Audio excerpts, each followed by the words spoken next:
নমস্কার, আমি গোকুল মান্না। এসএসসি 2016-তে আমি 11-12-এর কেমিস্ট্রি সাবজেক্ট নিয়ে পেয়েছি।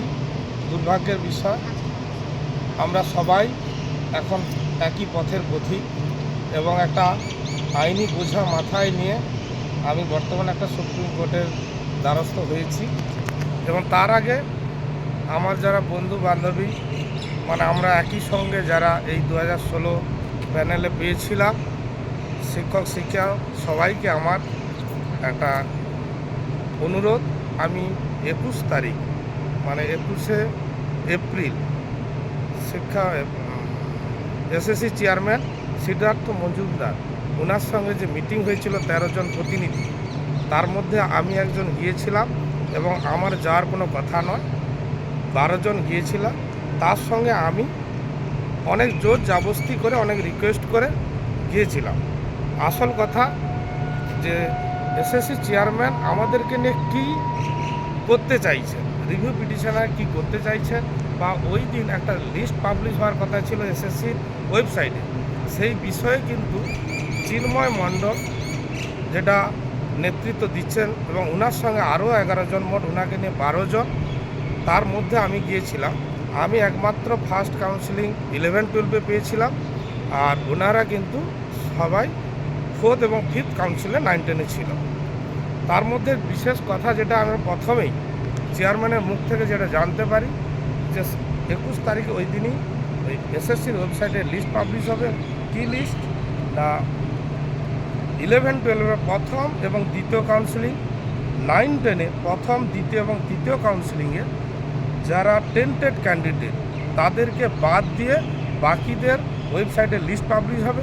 এরাই স্কুলে যাবে, স্যালারি পাবে এবং এদেরকে নিয়েই রিভিউ পিটিশান করা হবে।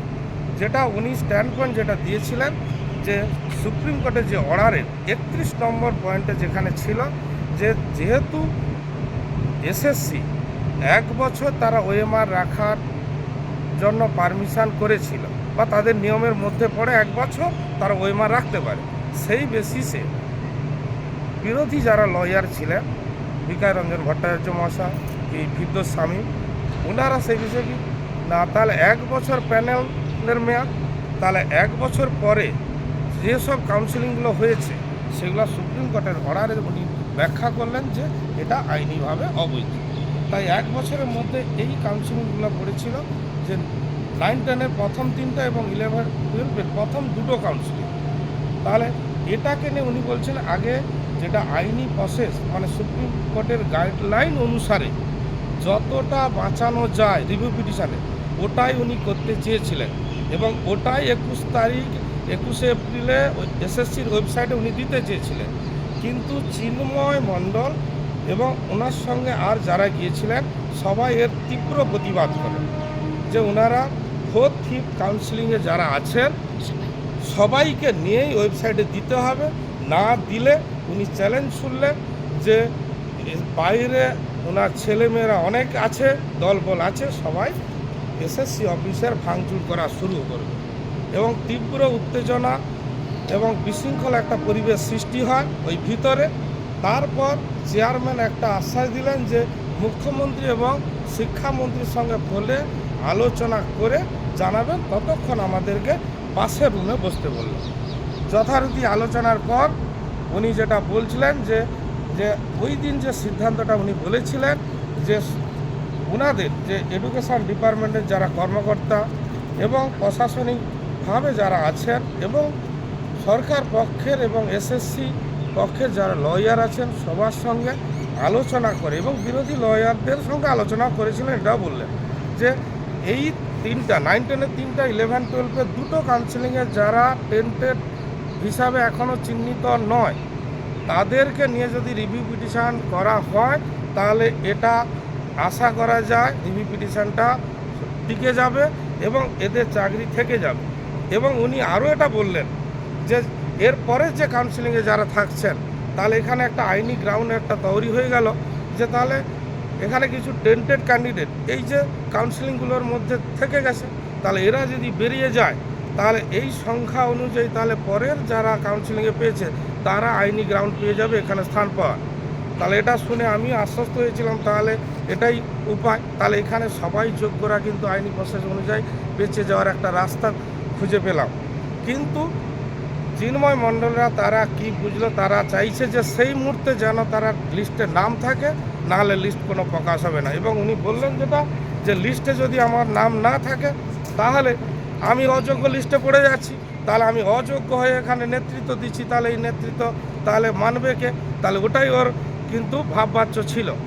তাহলে এখন চিন্ময় মণ্ডল এবং ওরা যা করতে চাইছেন তাতে আমার যেটা মনে হয় যে এখানে 9-10-এর 3টা কাউন্সিলিং এবং 11-12-এর 2টো কাউন্সিলিংয়ে তাহলে টেন্টেড হিসাবে চিহ্নিত নয়, কিন্তু সংখ্যাটা অনেক। কিন্তু বাকি কাউন্সিলিংয়ে টেন্টেড নয়, এই সংখ্যাটা কিন্তু 1000-এর মধ্যে হবে যতদূর আমার মনে হয়। 9-10-এ 274-এর মতো হবে এবং 9-10-এ 610-এর মতো হবে, 11-12-এ 274-এর মতো হবে, কি এরকম একটা মানে 1000 মতো হবে। তাহলে 1000 জনের জন্য আমরা এখানে প্রায় 14,000 কিন্তু আমরা ভুক্তভোগী হয়ে যাচ্ছি। তাহলে আমাদেরকে এটা বুঝতে হবে যে 3টা কাউন্সিলিং 9-10 এবং 11-12-এর 2টো কাউন্সিলিংয়ে যারা টেন্টেড ক্যান্ডিডেট নয় তাদেরকে একজোট হতে হবে, একজোট হয়ে লড়াই করতে হবে এবং আইনি পথেও তাই যেতে হবে, আমি এটুকু মনে করি। এবং সবাই আমার কথাটাকে ভুল ব্যাখ্যা করবেন না কেউ, এবং সঠিকভাবে বোঝার চেষ্টা করবেন, যাতে আমাদের আজকে চাকরি নেই, এরপরে আজকে মাত্র 8 মাসের বেতন পাবো, তারপরে কি হবে কেউ জানি না। তাই আমরা বলছি যে সবাই যেন তাহলে সঠিক পদ্ধতি, সঠিক চিন্তা ভাবুন।